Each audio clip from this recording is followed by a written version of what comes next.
ఎందుకంటే ఇప్పుడంతా సెల్ ఫోన్లు ఉన్నాయి. ఆ ఫోన్లు పనిచేయాలంటే నెట్ ఉండాలి. అప్పుడే మీకు ఇన్ఫర్మేషన్ వస్తుంది. ఈ యొక్క అరకు వ్యాలీని, గిరిజన ప్రాంతాన్ని ప్రపంచానికి అనుసంధానం చేయడం కోసం ఆ రోజు 184 మొబైల్ టవర్స్ ఏర్పాటు చేశాం. ఇంకో పక్క 500 కోట్ల రూపాయలతో అల్లూరి మ్యూజియం విశాఖపట్నంలో ఏర్పాటు చేసి దాన్ని కూడా రద్దు చేసే పరిస్థితికి వచ్చాడు. ఇట్లా ఒకటి రెండు కాకుండా ఇంకొక పక్కన మీరు చూసినప్పుడు ఈ ప్రాంతానికి అన్యాయం చేసే పరిస్థితికి వచ్చాడు. ఏజెన్సీ ఏరియాలో బాక్సైట్ ఉంది. నేనున్నప్పుడు ఒకటే మాట చెప్పాను, ఈ బాక్సైట్ ఇక్కడ తవ్వడానికి వీలు లేదు. అంత మునుపు కూడా దాన్ని తవ్వేదానికి పర్మిషన్ ఇచ్చిన వ్యక్తి ఈ జగన్మోహన్ రెడ్డి. ఇప్పుడు నేను దాన్ని కంట్రోల్ చేసి, నియంత్రణ చేసి, ఇప్పుడు లాటరైట్ పేరుతో బాక్సైట్ తవ్వే పరిస్థితికి వచ్చాడు. మన ఎమ్మెల్యేలు పోరాడారు, కాన్స్టిట్యున్సీ ఇన్ఛార్జ్ పోరాడారు, వాళ్ళ మీద కేసులు పెట్టాడు కానీ లాటరైట్ దోపిడీ ఆపలేదు. ఆ లాటరైట్ ఎక్కడికి వెళ్ళింది? ఏజెన్సీ ప్రాంతం నుంచి భారతీయ సిమెంట్కి వెళ్ళింది.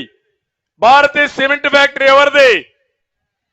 ఎవరిది అంటే గిరిజనుల యొక్క ఆస్తిని, సహజ సంపదని దోచుకునే వ్యక్తి ఈ జగన్మోహన్ రెడ్డి అని చెప్పి నేను మీకు తెలియజేస్తున్నా.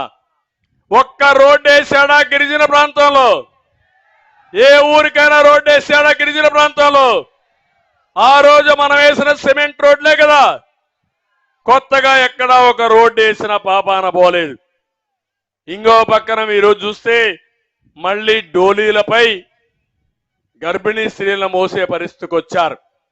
ఎవరన్నా అనారోగ్యం పాలైతే ఏవైతే అంబులెన్స్లు పోయి, లేకపోతే నేను ఇంత మునుపు చెప్పినట్టు మనం పెట్టినటువంటి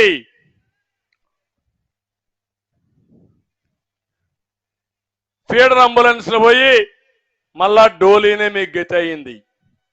మొన్నే శ్రీంగవరపుకోటలో చిట్టంపాడుకు చెందిన గంగుల భార్య బిడ్డ వైద్యం కోసం వస్తే వైద్యం అందకపోతే ఇద్దరు చనిపోయారు. ఇంటికి తీసుకుపోవాలి శవాన్నని ఆ భర్త ప్రాధేయపడితే కడాన అంబులెన్స్ పంపేలా వెహికల్ రాకపోతే స్కూటర్ పైన ఎక్కించుకుని ఆ శవాన్ని ఇంటికి తీసుకుపోయాడంటే ఎంత అవమానం ఈ నాగరిక ప్రపంచంలో ఒక్కసారి మీరు ఆలోచించుకోవాలి. ఇటీవల నేను పేపర్లో చూస్తున్నాను, బాధ ఉంది, నిస్సహాయుణ్ణి.